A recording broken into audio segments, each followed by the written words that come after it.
when we look at the whole AI, talk a bit about the infrastructure part of AI, because we get so much caught up with all the models and LLMs. We don't talk about infrastructure. But when it comes to enterprise, that is what is critical to start building out their AI infrastructure.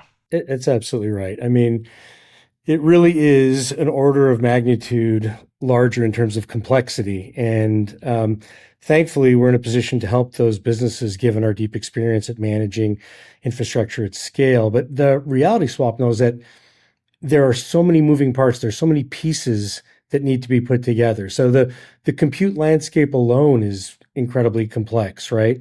From the NVIDIA piece to custom silicon to next-gen accelerators, you have to make this all work together. The networking layer, the storage layer, the orchestration layer, and each is evolving and independently and rapidly, right? So trying to do it on your own is a tall task. And often the decisions that you make can lock you or your customers kind of into a bet on a single vendor.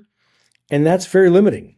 And so you may be also incurring an integration tax that compounds every quarter because of this inflexibility.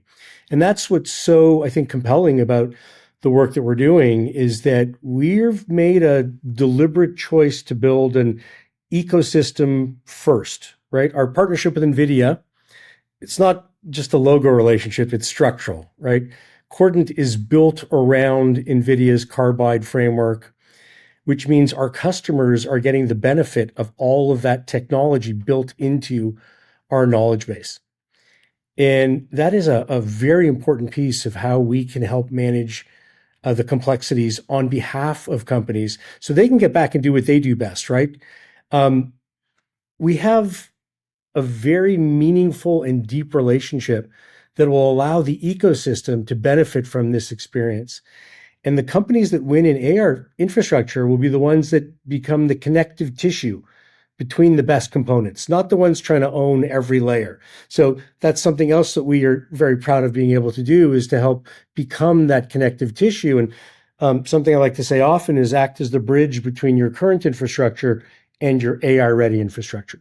Excellent. Thank you so much. I am also kind of curious, when enterprises, they start, of course, choosing AI, their first instinct is to just, as I said, put everything together, hardware, software, services on their own. In your experience, and of course, the work you've done with your customers, at what point does that start to break down?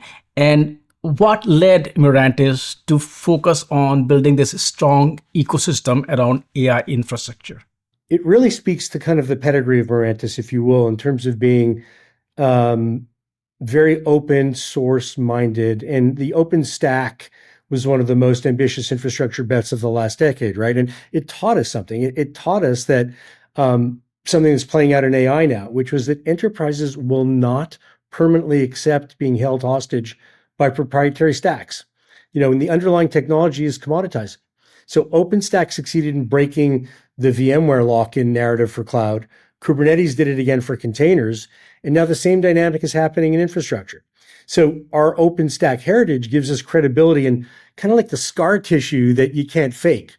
We know how to operationalize complex distributed infrastructure at enterprise scale. We know how to build communities of operators who trust the platform.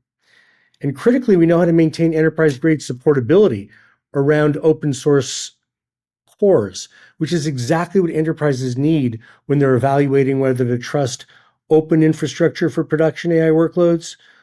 And when enterprises look at Cordant AI, which is our platform, they're not getting a startup's first product. They're getting the distilled operational knowledge of teams who've run some of the world's most demanding infrastructure environments. So we help kind of the shortcut, Swapnil, if you will, of not having to force the companies to piece this together, to learn the technologies. And many of these environments, if not the vast majority, the resources aren't there either. They don't have the internal knowledge base to be able to do this independently. It's only really a handful of the major players that can do that. But what about everybody else?